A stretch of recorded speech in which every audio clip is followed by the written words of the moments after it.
예, 안녕하세요. 신바람 구호교실의 신바람입니다. 자, 오늘 배울 교재는 신사고 민교과서 3 2학년 1학기 4단원의 세 번째 소단원 올바른 글쓰기의 태도를 배우는 시간을 갖도록 하겠습니다. 이게요, 블로그 게시물인데요, 아주 우리가 좀 생각해볼 문제를 다루고 있는 내용입니다. 자, 그럼 오늘도 열심히 공부해 주시기 부탁드리면서 우리 교재 132쪽 바로 수업 시작하도록 하겠습니다. 자, 가문담입니다. 규범이는 학교 숙제로 자신의 블로그에 독서 감상문을 올렸다. 그런데 뒤에 이유가 민수라는 친구가 이제 이야기하는 거죠. 그 글이 자신의 감상문을 베낀 것이라는 댓글을 달았고, 이 때문에 규범이는 다시 숙제를 해야 한다. 억울하다고 생각한 규범이는 문예반 동아리 선배에게 블로그 화면을 보여주며 하소연하고 있다. 지금 다시 숙제를 해야 되는 것 때문에 억울함을 하소연하고 있는 건데 한번 보도록 하죠. 규범이 행복공장 흥부전을 읽고, 흥부전을 읽는 동안 왜 놀부는 잘 살고 흥부는 가난한지에 대해 궁금증이 생겼다. 둘은 형제이므로 놀부가 양반이라면 흥부도 양반일 텐데 어쩌다가 흥부에만 매푼팔이까지 하게 되었는지 이해가 되지 않았다. 매푼팔이라는 건 매를요 대신 맞아주고 돈을 받는 걸 말한다. 그런데 조선 후기에는 몰락한 양반이 생계를 유지하기 위해 품을 팔기도 했다는 것을 어디선가 읽은 기억이 났다. 배경 지식을 활용한 거네요. 이런 관점에서 보면 흥부의 처지가 조금이나마 이해가 되었다. 작품에서는 놀부가 아우인 흥부를 전혀 도와주지 않는다. 부자인 놀부가 동생을 조금만 도와주었더라면 흥부는 가난하게 살지 않아도 되었을 것이다. 나중에 놀부가 자신의 잘못을 뉘우치고 흥부가 행복하게 살았다니 다행이다. 흥부전을 읽으면서 나도 동생이 힘들거나 어려운 처지에 놓이게 되면 도와줘야겠다고 생각했다라고 이야기하면서 책을 읽은 후에 뭡니까? 다짐이죠.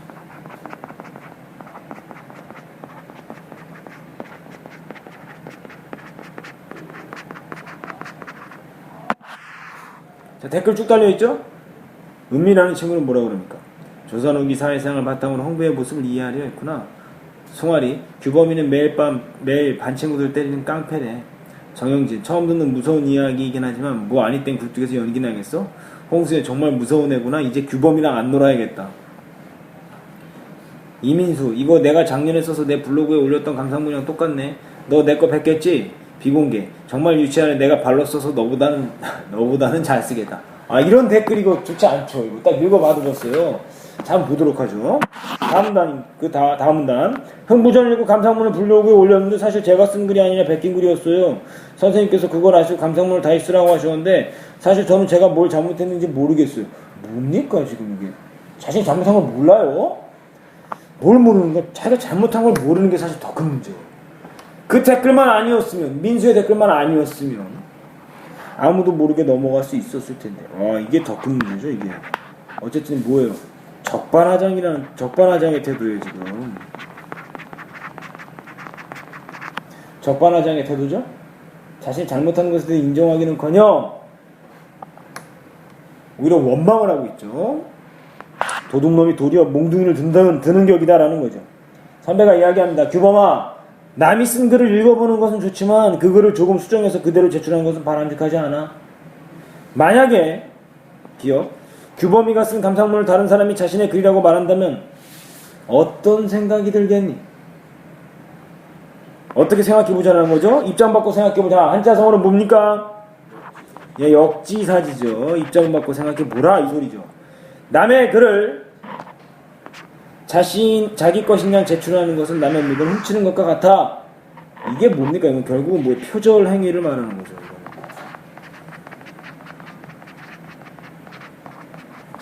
표절 행위를 말하고 있습니다.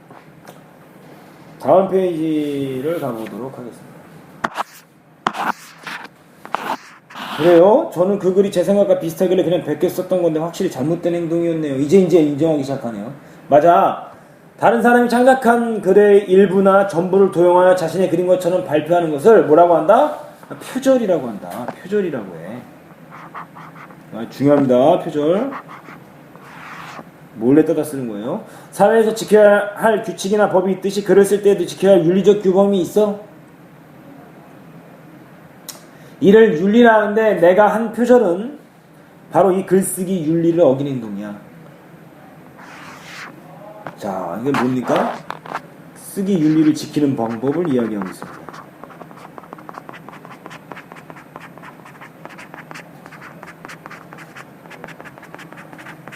방법 1번. 뭐 하지 말아라?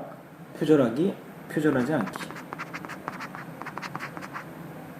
표절하지 않기입니다. 아, 그렇군요. 쓰기 윤리를 지키지 않는 행위는 또 뭐가 있어요? 이번엔 제대로 알아서 글을 쓸 때 꼭 지키려고 해요. 보고서나 논문을 쓸 때 연구 결과를 과장하거나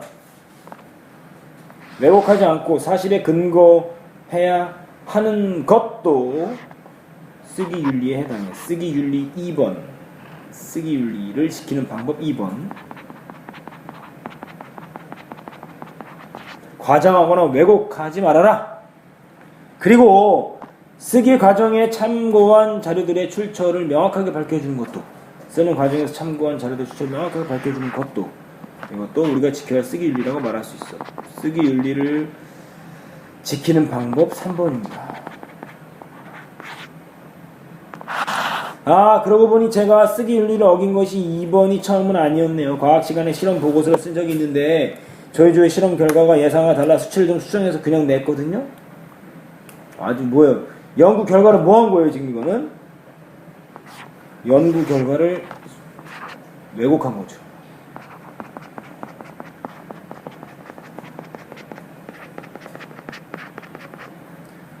지금 생각해보니 그것도 쓰기 윤리를 어긴 행동이었어요. 앞으로는 그런 행동 하지 말아야겠어요. 앞으로는 예상과 다른 결과가 나오더라도 꾸며서 쓰는 것보다 사실을 쓰는 것이 중요하다는 점을 꼭 기억하도록 해.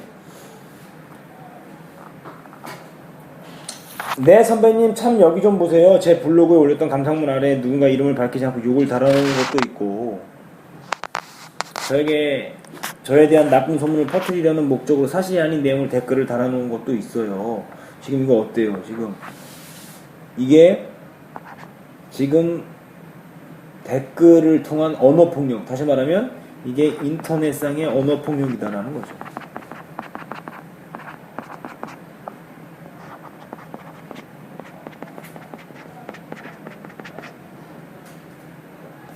이름을 밝히지 않는다. 비공개라는 소리죠. 나쁜 소문을 퍼뜨리려는 비방을 목적으로 하는 거죠. 규범이가 이 댓글들을 보고 많이 속상했겠구나. 내 정말 상처 많이 받았어요. 이런 것도 쓰기 윤리 위반 행동 맞죠? 물론 쓰기 윤리를 위반한 것이다. 자기의 이름을 당당히 밝히고 명확한 근거를 제시하여 다른 사람의 글을 비판하는 것은 바람직하지만 자신의 정체를 숨기고 남의 글을 비방하거나 허위 내용을 쓰는 것은 쓰기 윤리를 지키지 않는 행동이야. 와, 이것도 참 나쁜 행동이죠. 쓰기 윤리는 결국 우리 모두를 위해서 꼭 지켜야 하는 규범이군요. 이제부터 저도 쓰기 윤리를 지키면서 글을 쓰도록 해야겠어요 라고 말하면서 규범이가 다짐을 하고 이제 끝나고 있습니다. 이렇게 해서요, 글이 마무리가 됐는데요, 글을 정리하는 시간을 갖도록 하겠습니다. 131쪽으로 가도록 하겠습니다. 131쪽입니다. 자, 쓰기 윤리를 지키며 감상문을 써봐요. 블로그에 있는 글도 나오고요. 그리고 대화의 내용 나오니까 대화문이라고 보는 게 더 좋겠네요. 교훈적, 예시적인 성격을 갖고 있고요. 제재는 쓰기 윤리, 그리고 주제는 글을 쓸 때 지켜야 할 올바른 태도, 그리고 특징은 학생이 감상문을 쓸 때 잘못한 점을 지적하여 쓰기 윤리에 대해 알려주고 있다. 현실에 있음직한 대화를 통해서 학생들의 흥미를 유발하고 있다라는 거죠. 그래서 V 표시하는 거 오마이노트로 정리해 주시기 바랍니다. 쓰기 윤리의 정의했는데요. 글을 쓰는 과정에서 지켜야 될 윤리적 규범이다라는 거 정리해 두시고요. 표절의 개념. 다른 사람이 창작한 글의 일부나 전부를 도용하여 자신의 글인 것처럼 발표하는 행동이 바로 표절이다. 비록 자신 저작물이라도 적절하게 출처를 밝히지 않고 일부나 전부를 마치 새 것인 양 다시 사용하는 자가 자기 표절 또한 표절이다. 내 것을 갖고 표절한 것도 표절이라는 거예요. 그게 뭐예요? 자기 표절이라는 거예요.